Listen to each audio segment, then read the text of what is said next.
dar início ao nosso estudo.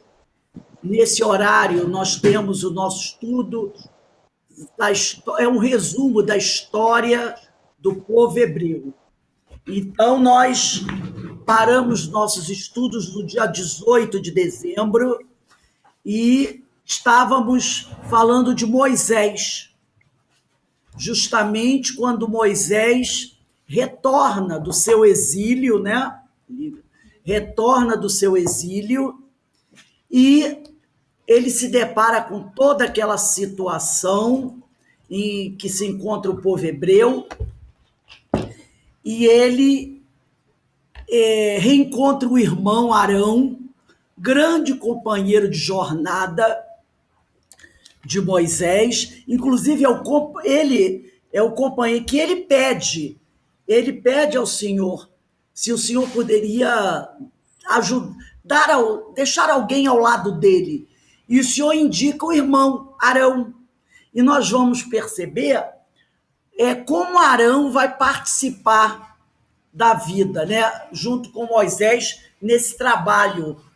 Quando Moisés retorna, ele vai buscar a família, né? O grupo judaico onde ele fazia parte, e eles vão passar todas as orientações para ele, vão contar as histórias para ele vai conhecer um pouco mais da religião judaica, que ele muito pouco conhecia, porque ele passou a vida toda dele até mais ou menos uns 25, 30 anos junto com os egípcios. Quando ele tem conhecimento de que ele era um judeu, ele acaba se condoendo um dia que um escravo está apanhando de um oficial egípcio e, inadvertidamente, ao tentar defender o escravo, ele acaba matando o soldado, né? O oficial lá. E ele tenta esconder o corpo na areia, né? Mas um outro soldado vê a cena, fica calado, né? Porque afinal ele fazia parte do palácio, era como um príncipe. Mas, passado alguns dias, ele novamente vai tentar defender um outro escravo. E aí, quando ele está batendo no soldado egípcio, esse outro soldado que havia visto ele matar o acusa de assassino. E aí a situação fica difícil, né? Vai cair nos ouvidos do faraó, e aí é que o faraó vai saber a verdade. Porque até então ele achava que Moisés era neto dele, porque foi a filha do faraó que criou. E aí ele expulsa, ele ameaça prender e mandar matar Moisés. Primeiro, porque ele era hebraico, ele descobre que ele era um hebreu. Segundo, porque ele era um assassino de um egípcio. E ele foge e fica muitos anos, pelo menos 30 anos afastado, em outras terras. Mas nesse outro lugar onde ele fica, ele não tem oportunidade de conhecer com profundidade a religião judaica. Depois ele terá uma visão, né? Lembra a visão da sarça ardente? Onde o Senhor manda que ele volte para o Egito, porque ele tem uma tarefa a cumprir. Mas ele não se mostra qualificado. Ele diz, eu não sou qualificado. Eu não tenho condições. Primeiro é que se eles me interrogarem, os hebreus, perguntarem com que autoridade você chega aqui e diz que quer fazer isso ou aquilo. Eu não sei nem o nome do Senhor, aí o Senhor diga a eles que o eu sou te enviou, que eu sou o Deus dos pais deles. Eu estou mandando, eu pedi. E aí ele alega que não tem, mas eu não sei falar, nunca fui um bom expositor. Como é que vai ficar essa situação? E o Senhor diz para ele parar com esse negócio de reclamar muito, né? Porque às vezes a gente faz isso, né? Às vezes a gente tem aquela coisa de eu não estou preparado para abraçar a tarefa. A gente tem esse negócio. Alguém nos convida a fazer um trabalho e a gente vem com aquela história de eu não estou devidamente preparado para fazer o trabalho. Na realidade, o que está faltando é um pouquinho de boa vontade. Quando a gente abraça a tarefa e começa ali, Aí a gente descobre que a gente dá para o negócio. Nossa, eu estou me saindo até muito bem. Então, aí ele pediu assim, olha, eu gostaria de um companheiro, de alguém para estar ao meu lado. E aí o senhor indica, vá até lá e procure Arão, seu irmão, porque ele já é um líder do povo. E ele conhece com profundidade a religião. E ele vai orientar você muito bem. E ele volta, procura a família, fica alguns anos lá com eles, conhecendo, porque parece que foi no outro dia, né? Não, ele voltou, reencontrou a família, contou tudo as revelações que ele recebeu do Senhor.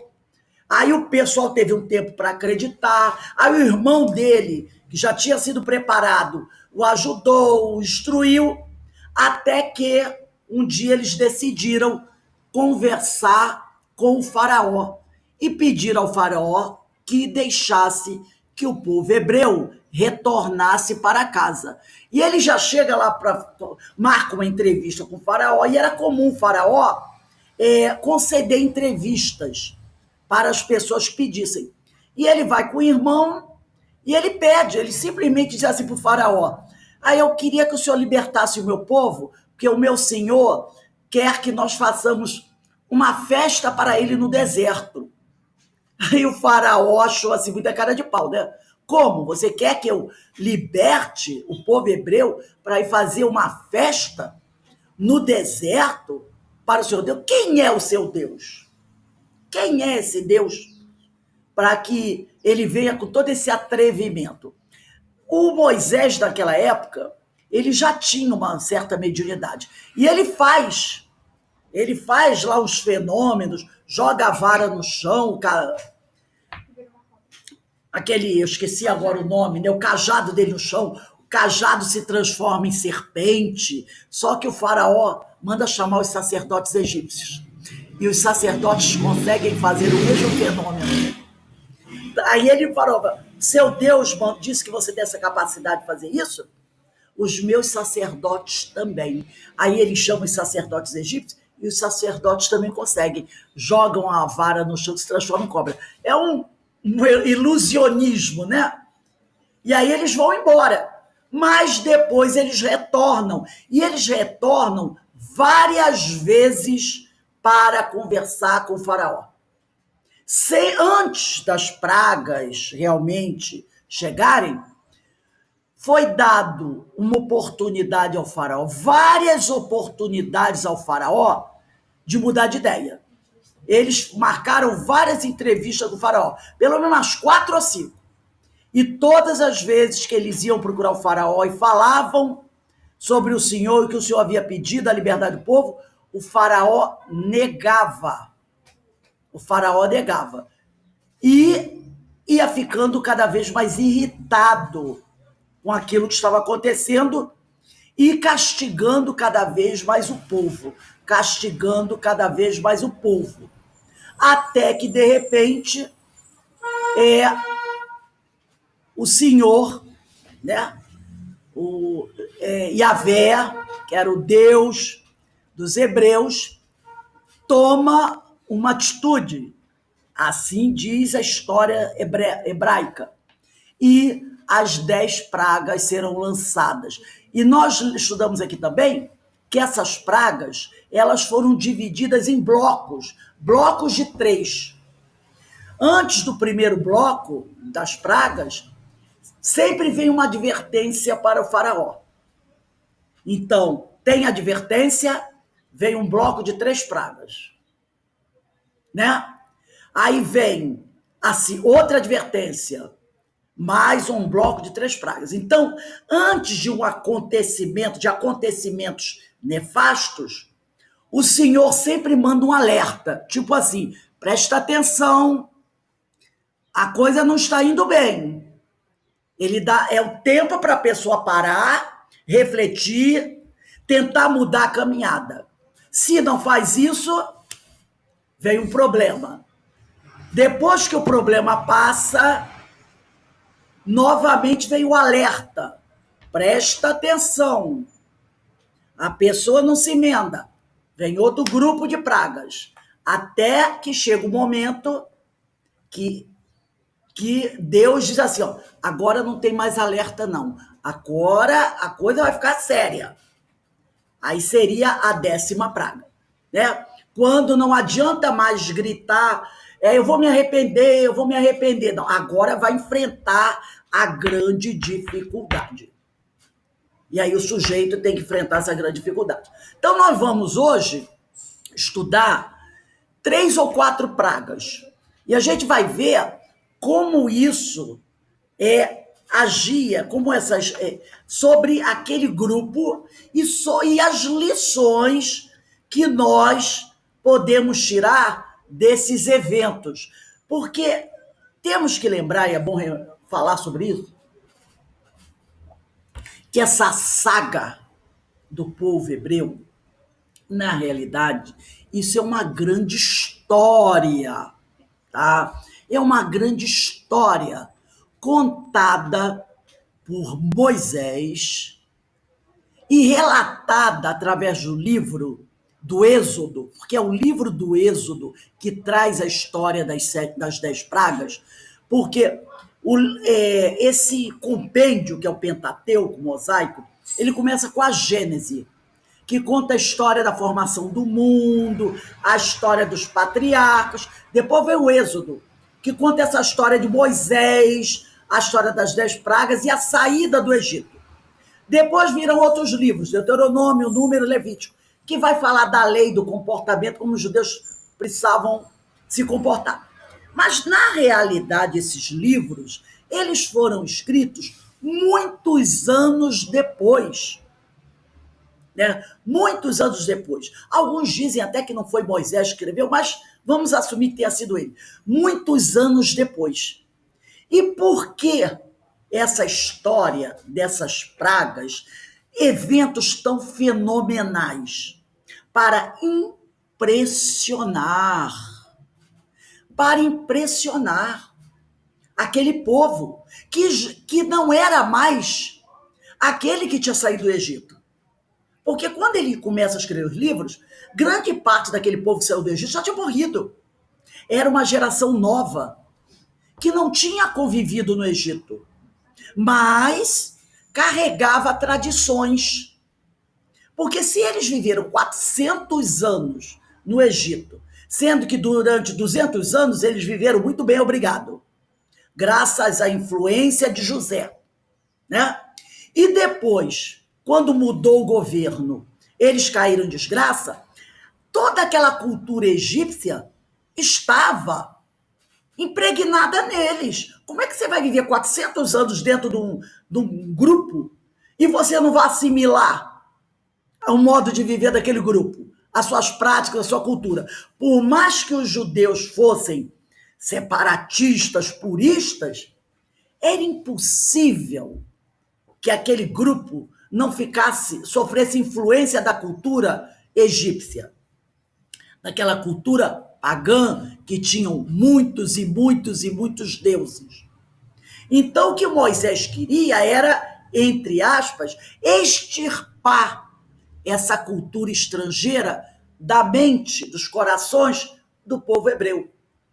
Então, aquele pessoal que já sai de uma certa idade avançada, com eles era praticamente impossível fazer isso. E os filhos e os netos também eram influenciados pelos pais, pelos avós. Então, mesmo aquela geração nova ainda carregava um pouco dessa cultura hebraica, cultura egípcia, dessa influência pagã. Então, Moisés tem que mostrar para esse grupo novo que o Deus dos hebreus era mais poderoso e sensacional que os deuses egípcios. Então ele tem que criar alguma coisa que impressione.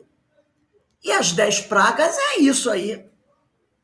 Como aquele pessoal não vivenciou essas 10 pragas, eles vão acreditar em Moisés. E ele conta as histórias de uma forma, né, empolgante, puxando bem a lenha. Então a gente, né, tem que ter o bom senso e analisar. É a história da saga de um povo. Para o quê? para solidificar naquelas mentes que Deus, o Deus verdadeiro, o Deus único, é o Deus dos hebreus, tá? Então é isso que nós vamos conversar.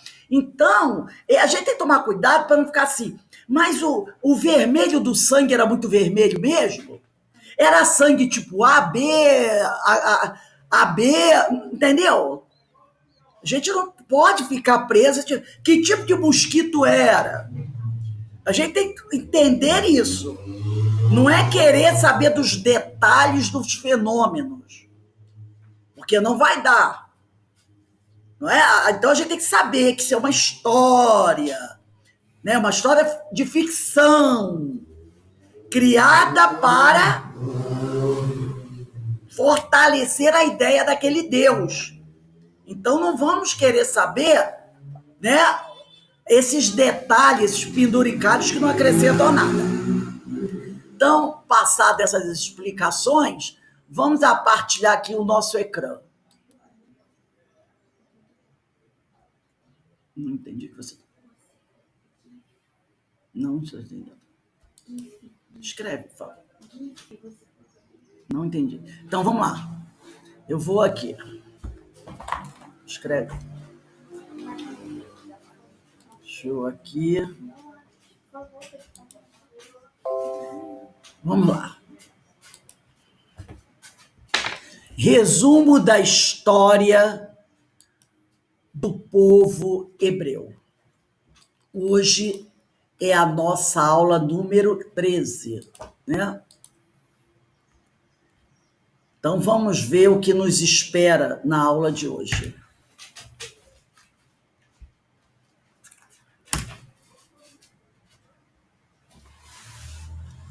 Deixa eu ver aqui. Ah, tá. As 10 pragas do Egito. Então vamos ver como hoje, logicamente, não dará tempo de estudarmos todas elas, porque há vários detalhes a serem observados. Tá vendo? Então vamos lá. Motivos do envio das 10 pragas. A história dessas catástrofes está registrada no livro de Êxodo, que é o segundo livro da Bíblia, do Antigo Testamento, nos capítulos de 7 a 12. Segundo os hebreus, as pragas do Egito foram eventos terríveis de demonstração do poder e soberania de Deus. Então, tudo que estamos contando aqui é segundo os hebreus, tá? Então, segundo, porque a história é do povo hebreu. E é desse povo que nascerá um dia, quase 3.000 anos depois, o Mestre Jesus, porque ele virá depender, de acordo com a genealogia da família, da linhagem de Moisés e dos patriarcas. Segundo os hebreus, as pragas do Egito foram eventos terríveis de demonstração do poder e soberania de Deus. O faraó daquela época, né, do tempo de Moisés, ele resistia em libertar o povo de Israel, que era escravizado no Egito há mais de 400 anos. Afinal de contas, não é ele ia abrir mão de uma mão de obra daquele nível? A população hebreia era uma população muito grande e eles se reproduziam de uma forma que até assustava os egípcios, né? Eles tinham muitos filhos e era uma mão de obra espetacular para um povo que gostava de erguer monumentos. Quem conhece um pouquinho da história egípcia sabe dos grandes e maravilhosos monumentos que eles construíram e que estão muitos em pé até hoje, né? Esfinge, as pirâmides, os palácios estão lá, em pé. E é tudo coisa espetacular, é tudo coisa de tamanho colossal. Aquelas pirâmides maravilhosas que até hoje são um mistério para os arqueólogos, né? De vez em quando eles começam, entram numa pirâmide. Agora, essa semana mesmo, eu estava lendo um cientista falando que na pirâmide de Tutancâmon, eles desconfiam que na sala onde ficava a múmia dele, tem uma porta. Tem uma porta que eles acreditam que ela pode se abrir e revelar o túmulo de Nefertiti, porque o corpo de Nefertiti ainda não foi encontrado. Então eles tiraram umas fotos lá com os aparelhos super sofisticados que veio do Japão, e os aparelhos revelaram a possibilidade de uma daquelas paredes se moverem e encontrarem ali o túmulo dela, porque o túmulo dela ainda não foi descoberto, a múmia dela. Então imagine quantas coisas maravilhosas ainda estão escondidas debaixo daquelas areias, daquele deserto. Então, eles tinham essa mania, esse gosto pelas obras, né? Pela escultura, pela arquitetura, e uma mão de obra grandiosa como a dos hebreus não era de se jogar fora, né? E Deus, segundo os hebreus, demonstrou seu poder humilhando o rei egípcio e todos seus falsos deuses com 10 pragas. Quando eu botei humilhando aí, entre aspas, é para mostrar essa visão antropomórfica dos hebreus para com Deus. Porque alguém consegue imaginar Deus se preocupando em humilhar um rei egípcio que vai ter uma vida tão curta e efêmera, né? Então, isso não é uma coisa de Deus, mas era assim que eles viam. Então, era um Deus que eles consideravam como quase como um homem. Na realidade, era, como nós já estudamos, era um espírito um pouco mais evoluído que eles, mas que ainda tinha suas manias de homem. Então, produzia aqueles fenômenos, eles achavam que era Deus. Então, eles davam a esse espírito essas características humanas, e assim Deus era um Deus antropomórfico, né? Elas serviram também, segundo os hebreus, para mostrar que as divindades adoradas naquela terra do Egito não passavam de falsos deuses. Então a ideia era essa, era mostrar que os deuses adorados pelos egípcios eram os falsos deuses e que o Deus verdadeiro era o Deus hebreu. O livro de Êxodo afirma que um novo faraó tinha surgido. Porque os faraós também, de tempos em tempos, havia golpes de Estado, haviam guerras, então alguns eram afastados, faraós novos entravam. E esse faraó talvez não conhecesse bem a história dos hebreus, apesar deles estarem há 400 anos junto com os egípcios. Talvez fosse mais por orgulho que esse faraó dissesse que eu não conheço esse Deus de vocês. Porque se ele tivesse sido criado ali ou vivido alguns anos, é claro que ele conheceria a história dos deuses do Deus hebreu, né? Mas como ele considerava os hebreus elementos de quinta categoria, ele não ia se humilhar alegando conhecer um José que há 200, 300 anos atrás tinha se tornado um grande funcionário do Estado egípcio. Então, o livro de Êxodo procura mostrar isso. Aí não tinha muito conhecimento da nossa história. Ele não conheceu José, porque foi através de José que o povo hebreu foi para o Egito, lembra? E não, ele demonstrava, o faraó, não se interessar, conhecer a história hebreia. E se os egípcios haviam esquecido Deus, né? Pelo menos é o que o faraó fala. Não conheço esse Deus, não conhecemos essa história. Deus, ao contrário, segundo os hebreus, se lembrava de sua promessa que havia feito aos patriarcas, né? Lembra que Deus está sempre fazendo aliança com os homens? Ele fez aliança com Noé, com Adão, ele fez aliança com Noé, ele fez aliança com Jacó, com Isaac, com Abraão.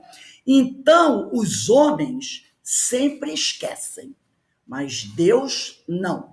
Deus não esquece das alianças, né? Então, se os egípcios haviam esquecido, Deus, ao contrário, se lembrava de sua promessa que havia feito aos patriarcas.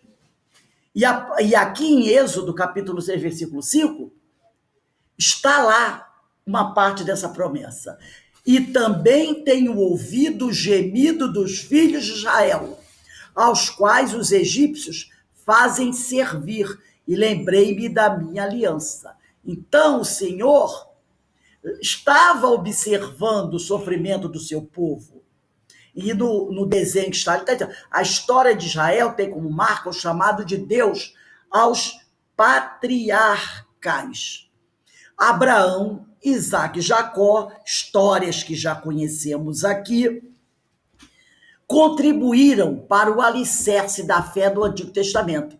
Então o Senhor estava observando o comportamento do faraó e lembrava da aliança, da promessa que ele havia feito àquele povo. As pragas caem do céu com uma chuva de aflições sobre o faraó e os egípcios. Uma visão simbólica do julgamento e derrota dos vários deuses adorados no Egito. Então, na realidade, essas pragas, né, que caem do céu, porque será uma atrás da outra, mas logicamente há um espaço entre elas, que é o espaço da advertência, né? Porque Deus nunca manda, entre aspas, 10 pragas de uma vez, né? Ele manda uma situação complexa, dá tempo da gente pensar, daqui a pouco ele manda, porque é pai de amor e justiça, e misericórdia, não é verdade? É pai de amor, justiça e misericórdia. Olha aí o mundo que nós estamos vivendo aí. Tivemos a espanhola lá, no período da Primeira Guerra Mundial, não foi? Aí os homens tiveram tempo de se melhorar, vieram outras, né? Nenhuma tão grande quanto a espanhola. Tivemos aí algumas pequenas. Tivemos o ebola, mas que foi setorial, não é verdade? Temos aí a do mosquito, que é mais aqui nossa. Então, entre as duas grandes pandemias, espanhola e a Covid-19, olha que intervalo. Lá na Idade Média tivemos a peste negra, não é? Então tem os intervalos para o homem parar, pensar, refletir. E essas dificuldades, essas pragas, elas caem do céu como uma chuva de aflições sobre aquele povo idólatra que não compreendia e adoravam vários deuses. Fazendo uma analogia, hoje nós dizemos assim, somos cristãos, adoramos o nosso Deus único, mas eu pergunto, nós também não somos idólatras? Sai da religião. Quantos deuses de carne e osso nós adoramos? Não é verdade? Na mídia tem um monte deles. Tudo vaso frágil, né? Tudo vaso frágil, como nós. Qualquer pancadinha está quebrando. Mas nós idolatramos. Apesar de conhecermos a história, apesar de conhecermos Jesus, apesar de conhecermos a primeira revelação com Moisés, a segunda revelação com Jesus, o grande mestre, o médico das almas, de sabermos que Deus é onipotente, onisciente, onipresente, nós adoramos deuses que têm pés de barro. Quantos nós idolatramos como deuses com D minúsculo? Temos que parar isso. Então, de vez em quando, as pragas caem do céu para nos trazer aflições. Nós somos os faraós, os egípcios, né? Para chamar a nossa atenção. Pare de adorar certos deuses, influenciadores digitais, não é? Quantos deuses, políticos, artistas, filósofos, quantos deuses de pés de barros nós adoramos? Palestrantes espíritas, pastores para pessoas de outras religiões, padres, não é? Quantos são adorados e, de repente, um pé de barro desse, quando quebra, é um escândalo, e a gente tem quase uma síncope. Oh, meu Deus, como? Não pode, né? Mas ele não era Deus e nem pediu para ser adorado. Ou se pediu, de forma irresponsável, nós os adoramos. Aí temos que aguentar agora quando as dificuldades começam a chegar. As águas do Nilo tornam-se em sangue. E Moisés e Arão fizeram assim como o Senhor tinha mandado. Lembra que Moisés pediu um parceiro? E Deus disse, seu irmão, 3 pragas iniciais serão iniciadas, o fenômeno, por Arão, pelo irmão de Moisés. É Arão aquele companheiro que conhece com mais profundidade a religião, que irá dar início a esses grandes fenômenos. E Moisés e Arão fizeram assim, como o Senhor tinha mandado. E Arão, está lá em Êxodo capítulo 7, versículo 20, e Arão levantou a vara, foi Arão, não foi Moisés, e feriu as águas que estavam no rio, diante dos olhos de Faraó. Normalmente, eles não falam assim, do Faraó, é de Faraó. É a forma como é apresentada. Às vezes a gente muda, mas normalmente na Bíblia vem a expressão assim, de Faraó. Então, diante dos olhos de Faraó e diante dos olhos de seus servos. Então, Moisés e Arão receberam a ordem e foi Arão que executou. Colocou seu cajado no rio e a água se transformou em sangue. E não foi só o rio Nilo, todas as águas dos riachos, das lagoas, dos lagos, até as águas que estavam reservadas dentro do palácio e das casas. Todas as águas. As águas que as pessoas tinham dentro de casa também se transformaram em sangue. Não foi só do rio Nilo, de todos os afluentes, até a água do passarinho, tá? Todas as águas do rio se tornaram em sangue. Agora vamos ver qual o simbolismo disso.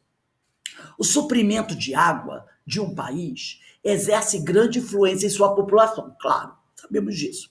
E as águas do rio Nilo, o rio não era só um rio, elas eram adoradas, porque o rio Nilo também era considerado um deus dos egípcios. Então as águas do rio Nilo eram adoradas como se tendo o poder de conceder poderes místicos àqueles que dela bebiam. Assim também nós somos. A gente adora um monte de coisa, gente. Eu adoro aquele sapato, é um sapato que me cai bem. Eu adoro o meu carro. Quantas coisas materiais nós possuímos que nós quase adoramos como deuses. Eu adoro ir à praia. Não vivo sem a praia. Não vivo sem isso. Não vivo sem ir ao shopping. Eu adoro ir ao bar shopping. Então, tem um monte de coisas materiais que nós adoramos como se fosse um Deus. Por isso que nós somos idólatras. Tem gente que se perde alguma coisa que adora, quase morre, não é? Ai, meu Deus, meus sais, minha pressão subiu, desceu, porque eu perdi aquilo. Não é? O livro espírita, a mensagem é para mim. Ai, meu livro espírita. Ah, não pode ter uma orelhinha no meu livro. Se alguém fizer uma orelha do meu livro, eu caio, eu morro frita. Porque eu adoro os meus livros espírita. Meu Deus do céu. Ai, né? Que horror. Ficar sem meu livro espírita. Não é assim? Então, o livro espírita é como se fosse quase meu Deus. Passa a mão nele, meu livrinho aqui, não empresto nem dou para ninguém, não dou nada. Fica ali, porque eu adoro o meu livro espírita. Somos idólatras. Né? Então, é como se o livro espírita pudesse me dar poderes místicos. Assim era como as pessoas viam o Rio. Né?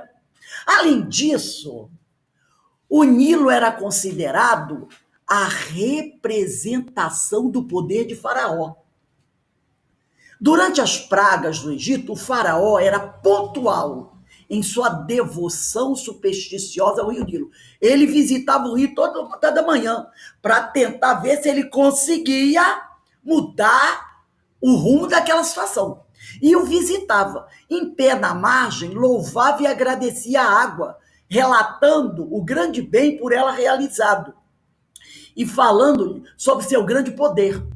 E que sem ela, ninguém poderia existir, porque suas terras eram por ela irrigadas, suprindo-lhes as mesas. Então, ele tinha, o faraó, uma verdadeira adoração pelo rio. Ora, o rio estando com as águas impróprias, não era acertar o alvo de forma contundente? Claro, ferido naquilo que ele mais amava e adorava, porque era o rio que fornecia grandes colheitas, não só para o povo dele, mas também para oferecer para os outros povos, e grande dinheiro, entrava o dinheiro daí, do rio vinha o alimento, vinha um monte de coisa. Ora, ser ferido naquilo que era o mais importante, realmente é acertar o alvo, é fazer doer, né? A primeira praga começou pelo sangue. Repare, olha o simbolismo. Ela começa pelo sangue. Afinal, o rio virou sangue. As águas do Nilo tornaram-se em sangue por 7 dias. Lembra? 7 dias é o número cabalístico. O mundo foi criado em 7, quer dizer, Deus criou o mundo em 6 dias, no 7º ele descansou. Quantos dias tem a semana? 7 dias. Então a gente sabe que os 7 pecados capitais, esse número tem todo o simbolismo, né? Então as águas do Nilo tornaram-se em sangue por 7 dias.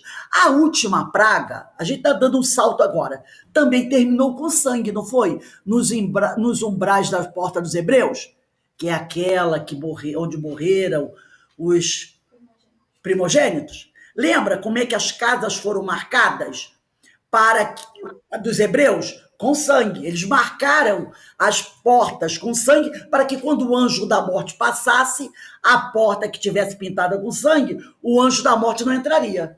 Então, as pragas começam com sangue e terminam com sangue. Por que isso?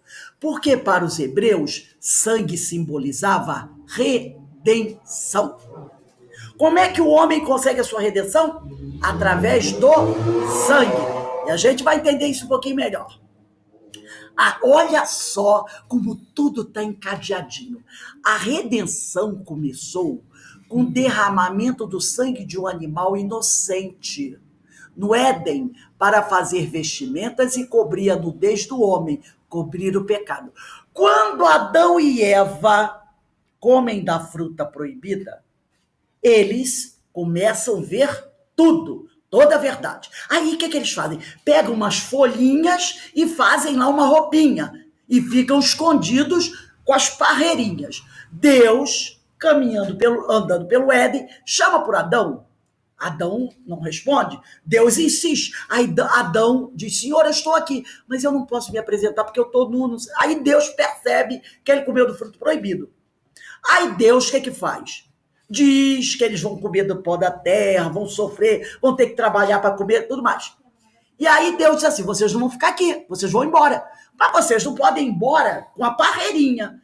Então, percebam, um animal será sacrificado. Olha para o animal. Alguém consegue entender esse animal? O cordeiro. O cordeiro foi sacrificado para se tirar a pele e vestir Adão e Eva. Então, Deus, está lá em Gênesis capítulo 3, versículo 21,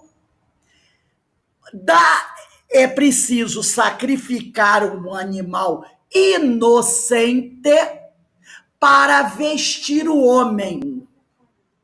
Então, a redenção, que a partir desse momento que Adão e Eva saem do paraíso, eles vão começar a buscar a redenção, porque eles agiram contra a lei do Senhor, não é verdade? Comendo fruto proibido, que o Senhor tinha proibido eles de comerem. Essa caminhada já começa com sacrifício de sangue, que é a morte de um animal inocente, para tirar o couro, para transformar em roupa. Então, essa redenção de Adão e Eva já começa com o derramamento do sangue de um animal inocente no Éden, para fazer vestimentas e cobrir a nudez do homem, cobrir o pecado. E o animal é um cordeiro. Lembra? O cordeiro será imolado. Tem tudo a ver. E a obra redenção terminou com o sangue de Jesus, derramado na cruz, no Calvário, o cordeiro, para perdoar e redimir o homem da escravidão do pecado. Então, segundo os hebreus, Jesus morreu, tomou sobre ele os nossos pecados e nos conduziu à vida eterna. Não é assim? Então, o cordeiro foi imolado para levar a redenção ao homem. Então, a história da redenção começa com o sangue, que Adão e Eva, né, precisaram matar o animal para se vestir, e encerra com a morte de Jesus, o Cordeiro. Obra de redenção. Começou com sangue e termina com sangue, porque para os hebreus o sangue simboliza a redenção. Tá? Então a gente percebe como para que a gente possa estudar a história do povo hebreu, a gente precisa conhecer esses simbolismos, senão a gente não vai entender. Tá? Então, a obra de redenção terminou com o sangue de Jesus derramado na cruz, no Calvário, para perdoar e redimir o homem da escravidão do pecado. Porque o homem era escravo no Egito. Ele era escravo. E o homem continua escravo. Mas ele é escravo de quê? Dos seus vícios, dos seus equívocos, dos seus desejos insanos. Não é verdade? Isso é escravidão. Respondeu-lhe Jesus, em verdade vos digo, toda vez que Jesus fala isso, presta atenção, que todo aquele que comete pecado, que vive no equívoco, é servo do pecado, é escravo do pecado. Ora, o servo não fica para sempre em casa. O filho fica para sempre, porque o filho é Jesus. O filho é puro. O servo não.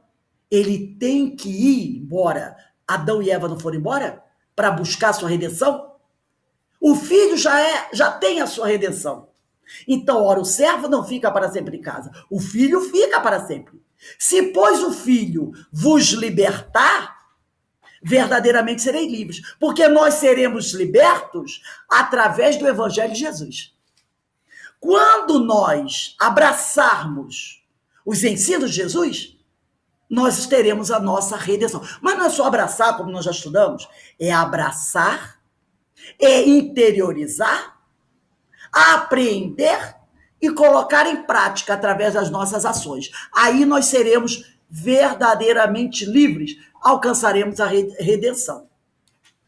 E sem poder Agora voltamos ao problema dos egípcios. E sem poder utilizar as águas do rio Nilo para usá-la na fabricação de tijolos, lembra? Que eles pegavam argila, pegavam aquelas canas que ficavam no rio, pegavam o papiro, toda aquela vegetação que surgia no rio, eles usavam argila e colocavam madeira, bambu, misturar na argila para dar consistência para fazer os palácios, né? E eles não podiam usar as águas do Nilo, porque elas estavam cheias de sangue. Então, sem poder utilizar as águas do Nilo para usá-la na fabricação de tijolos, esta praga, o sangue, que é a praga, trouxe parada nos trabalhos dos escravos hebreus. Os hebreus pararam de trabalhar. Assim fez cessar a dura servidão, trouxe descanso ao povo de Deus. Então, como eles não podiam trabalhar, porque a água tinha virado sangue, o povo hebreu teve um período de descanso dos trabalhos escravos. Agora vamos para a segunda praga, as rãs. Aí, né, lá vem a segunda situação difícil. Na segunda praga, Deus enviou rãs, animais do pântano, imundos. Porque a rã vive nos pântanos. E normalmente os pântanos têm impurezas. Deus permitiu que as infâmias dos egípcios, adoração aos deuses, né? E outras práticas, que as infâmias dos egípcios, assim eram considerados toda a vida de qualquer povo pagão. Lembra aí dos samaritanos, né, que eram judeus, mas eram considerados infames, porque não reconheciam o poder do Deus hebreu. Então, aquele povo que não reconhecia o poder do Deus hebreu era um povo infame. Então, Deus permitiu que as infâmias dos egípcios, a adoração a inúmeras divindades, a idolatria, se multiplicassem e recaíssem sobre eles aos olhos de todo o povo. Então foi aquela coisa, Deus foi tolerando as idolatrias, os comportamentos pagãos, até que um dia Deus permite que todas essas infâmias caem sobre os homens. Mas está lá em Lucas capítulo 12, versículo 2. Mas nada há encoberto que não haja de ser descoberto, nem oculto que não haja de ser sabido. Lembra do estudo que nós fizemos quinta-feira de fluidoterapia? Nós estamos cercados por uma multidão de testemunhas que sabem tudo que nós fazemos.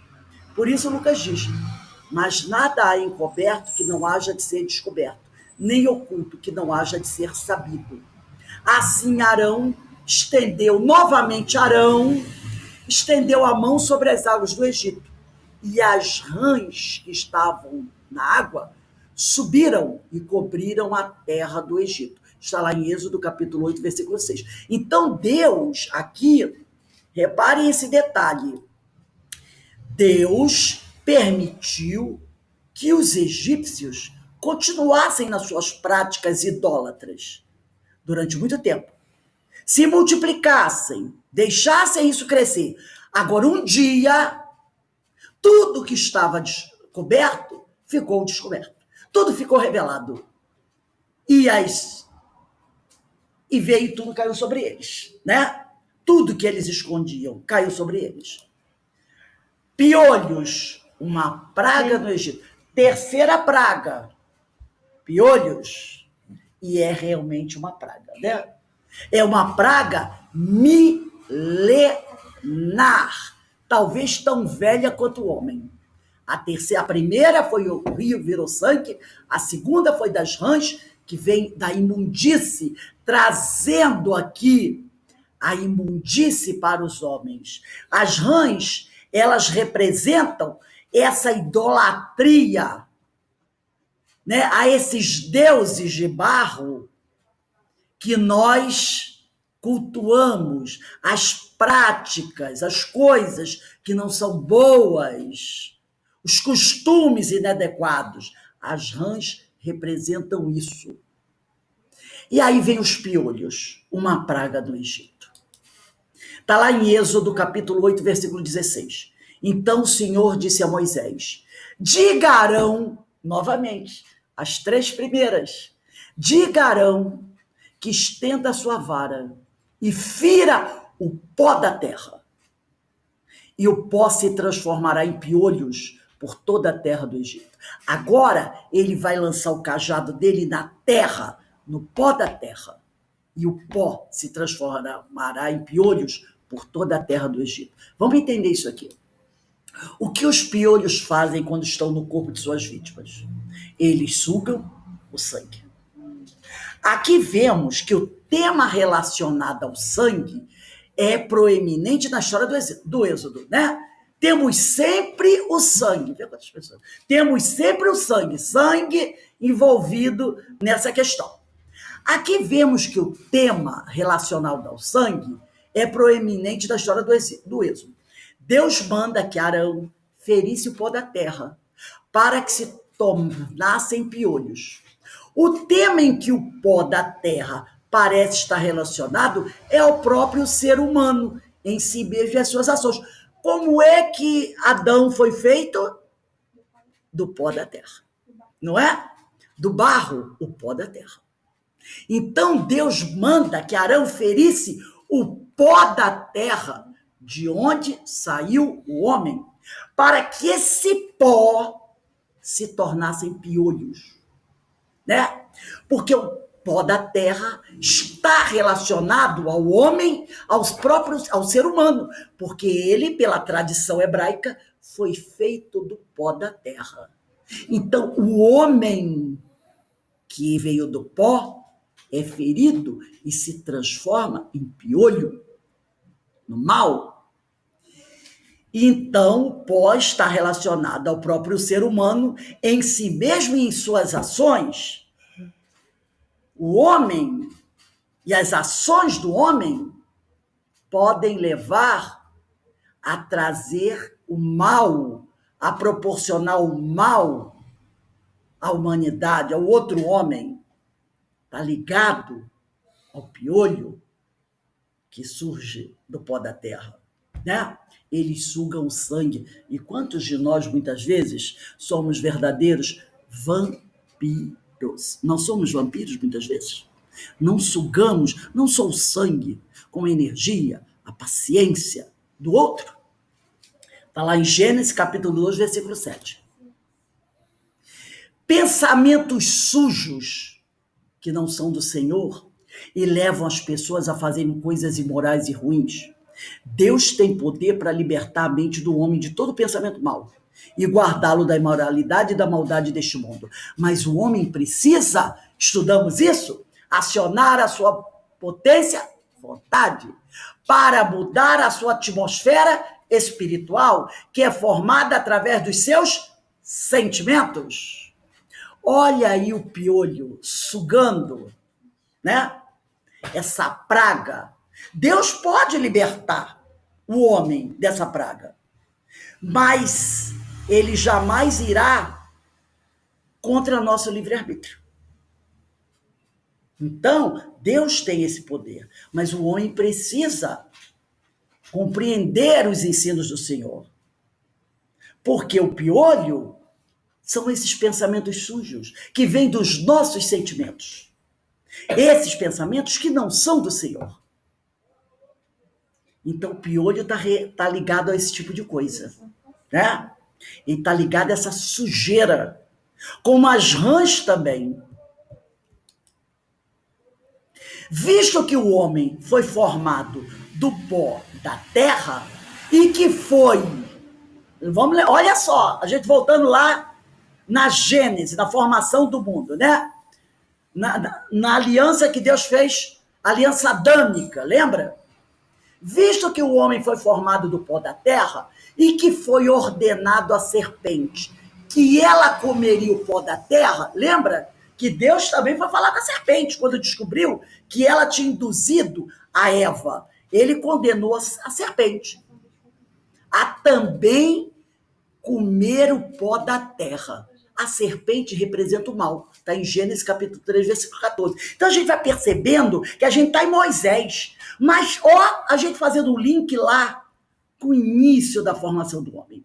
né? O homem foi formado do pó da terra e que foi ordenado à serpente, que representa o mal, que ela comeria o pó da terra. Inclusive, ela se arrastaria pela terra,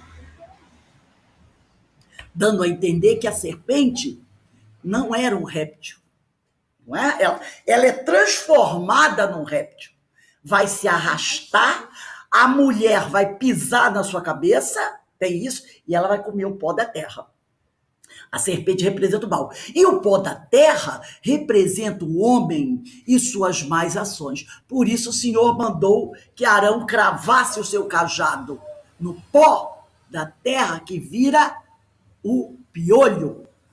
Então, o pó da terra representa o homem e suas más ações. São dessas más ações humanas que o mal se alimenta e toma legalidade para atuar na vida de quem pratica o mal.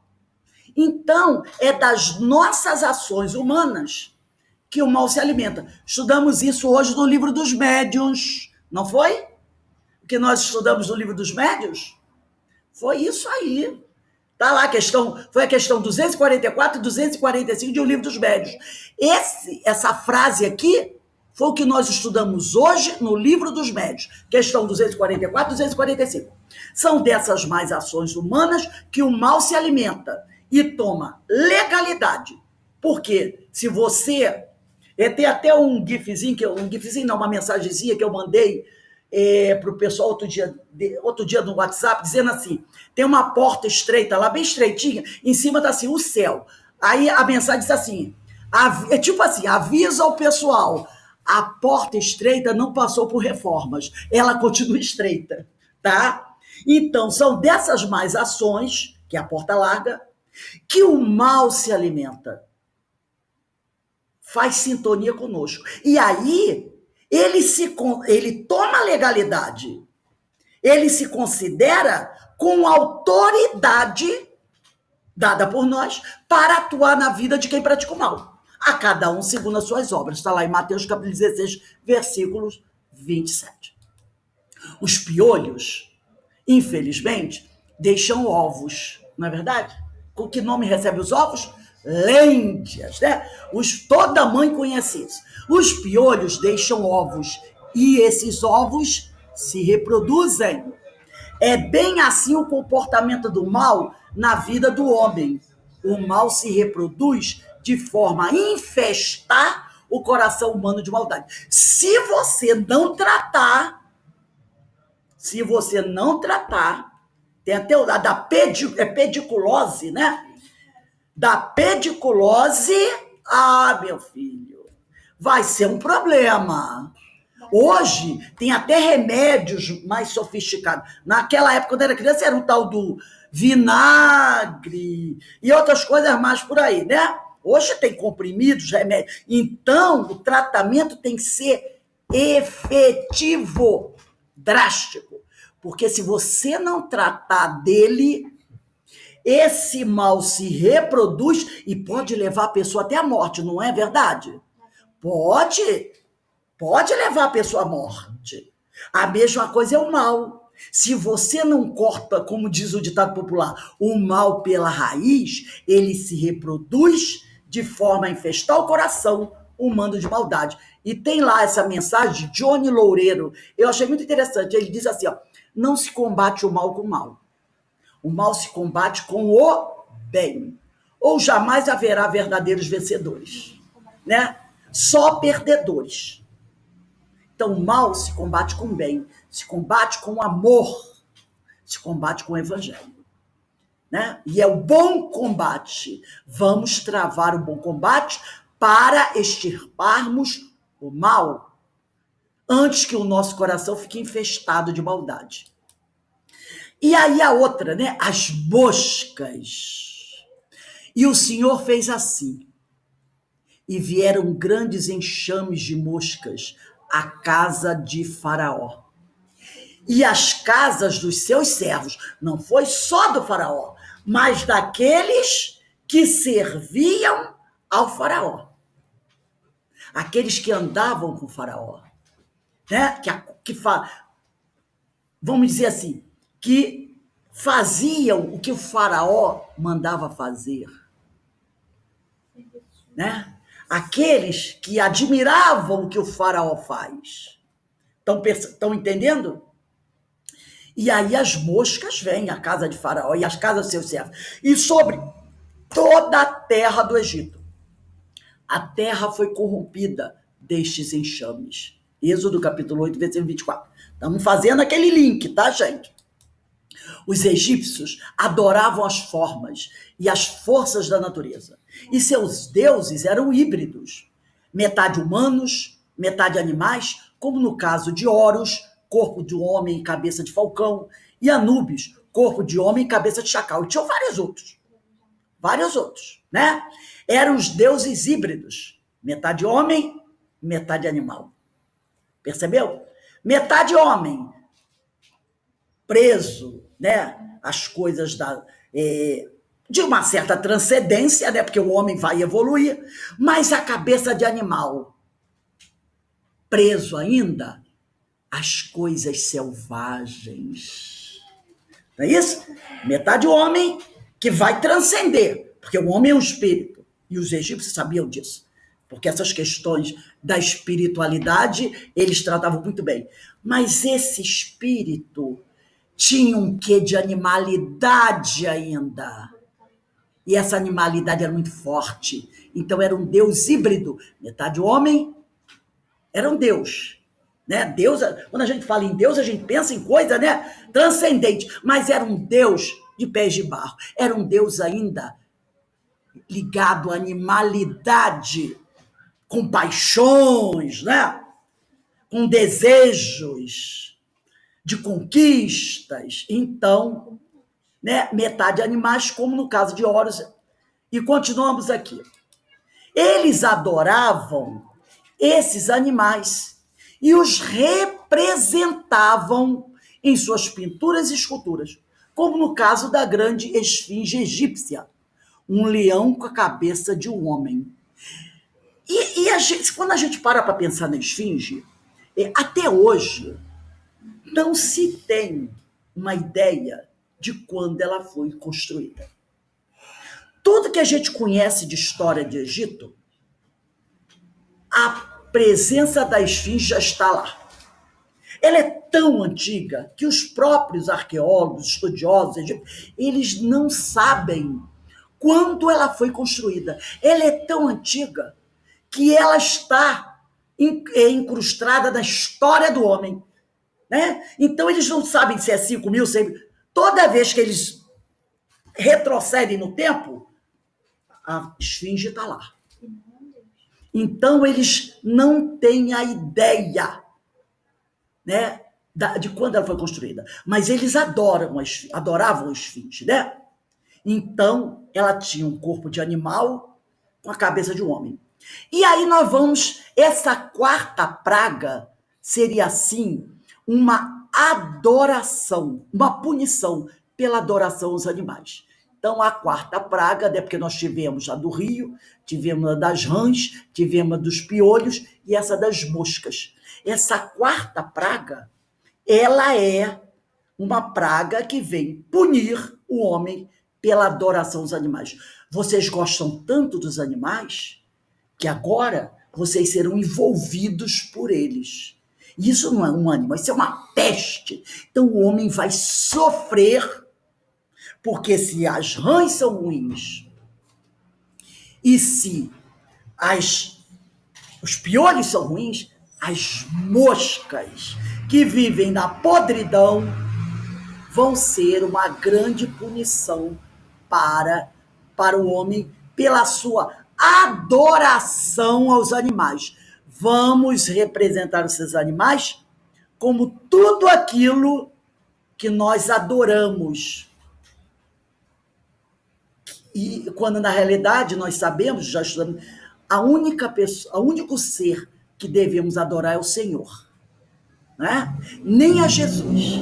Só o Senhor merece ser adorado. Mas nós, povo ainda idólatra, adoramos uma série de coisas pequenas e sem valor.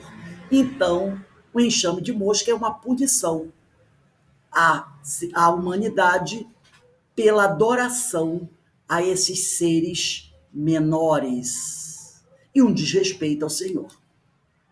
Esta interpretação, ela pode ser complementada no livro de Deuteronômio, capítulo 32, versículo 24. Eu recomendo vocês a lerem. É o Cântico de Moisés. É muito bonito mesmo, e muito contundente, tá? Deuteronômio 32, 24. Cântico de Moisés.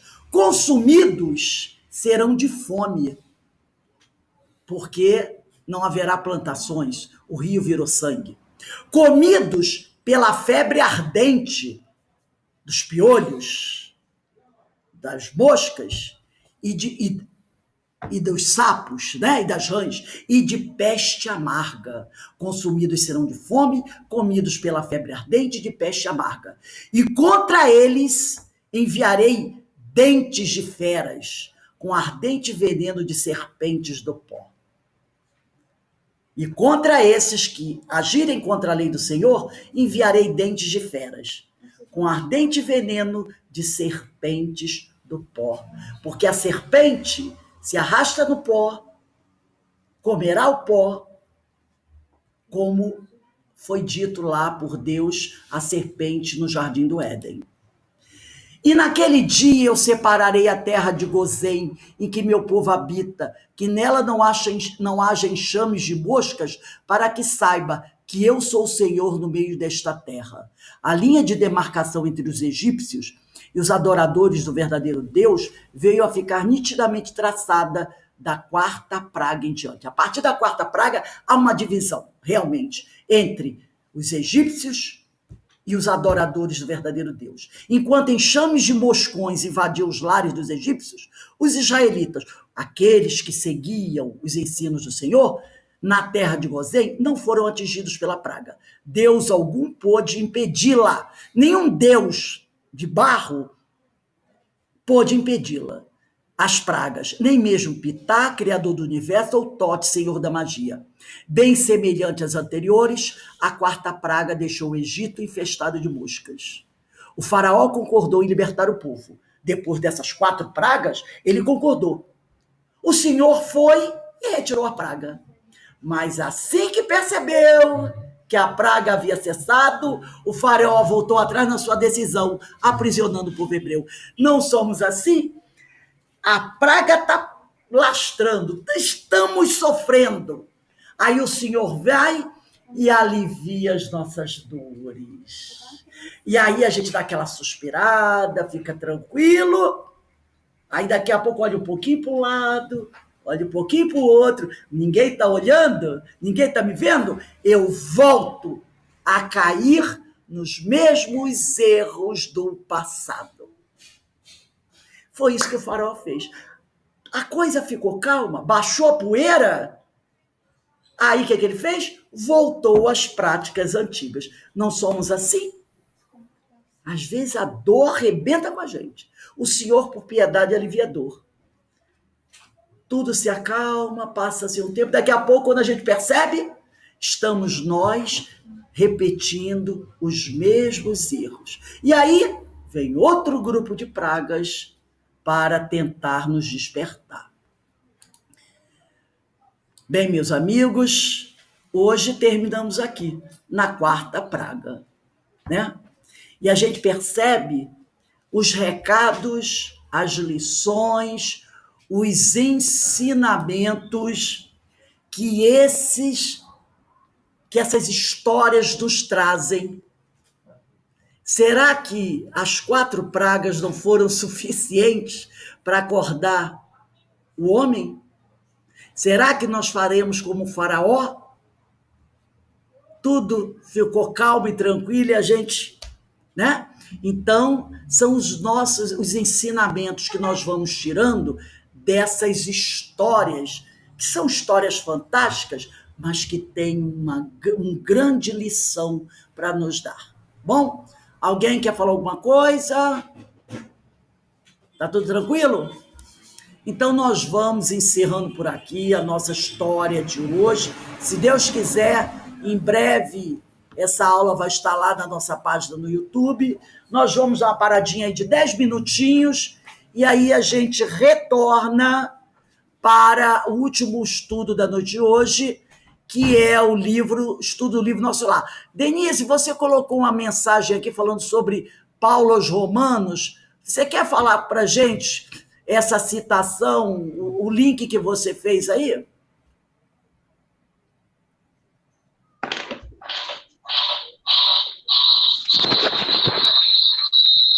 Espera aí, só um instantinho.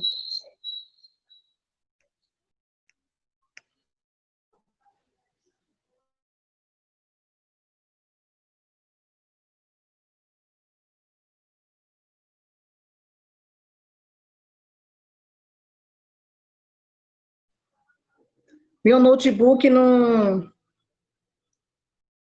está funcionando direito, está desligando, então a gente está no celular. Essa foi o estudo de quarta-feira, né? Nós lemos sobre a citação era de Paulo aos Romanos, que falava sobre o bem, né, que se combate o mal com o bem. Então, eu botei aí, porque eu lembrei. Tá ok? Eu estou tentando achar aqui. A primeira vez eu abri logo.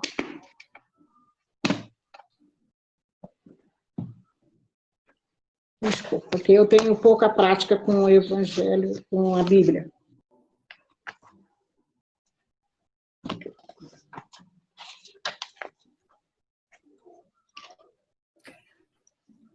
Rose. Pode falar, pode falar. O que é interessante, enquanto a Denise está procurando Oi, ali... estou ouvindo? Fala, Denise, pode falar. Nas normas da vida cristã, os deveres da vida cristã, que Paulo escreve aos Romanos, no capítulo 12, versículo 21. Não te deixes vencer pelo mal, mas triunfa do mal com o bem. Eu só lembrei e aí eu citei.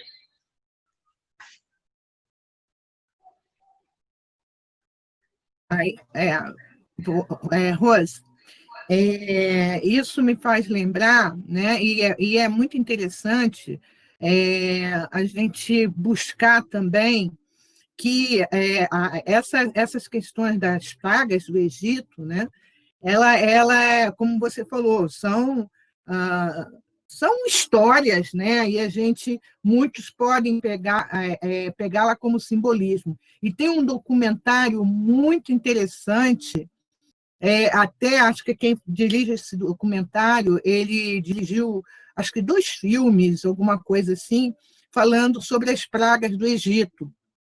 E tem outros, quer dizer, fica no imaginário de todos nós, né? A gente saber sobre isso daí, e também pode se levar até pelo lado psicológico mesmo. Eu acho muito interessante, além de ler, né, na própria Gênese, né, e ler a história toda das pragas do Egito, como você recomendou, também nós vemos o que atualmente alguns cientistas estão estudando sobre isso. E é bem interessante mesmo. Até me lembrei, eu vi rapidinho, bem rapidinho que eu vi no Google, que em relação aos piolhos, que era como se fosse tão normal, por isso que muitos egípcios eram carecas. Eles raspavam a cabeça, né? Muitos não, porque aí vai toda uma história, né? Mas que é bastante interessante a gente ver também um outro lado da própria ciência e dos cientistas e pesquisadores também estudando sobre isso daí, né? Então, era só isso. Tudo bem, gente. Então, nós vamos dar uma paradinha aí, 10 minutinhos, tá bom? Para a gente tomar um cafezinho, beber uma água, e aí nós retornamos com o Nosso Lar. Hoje vamos iniciar o capítulo 8 do livro Nosso Lar.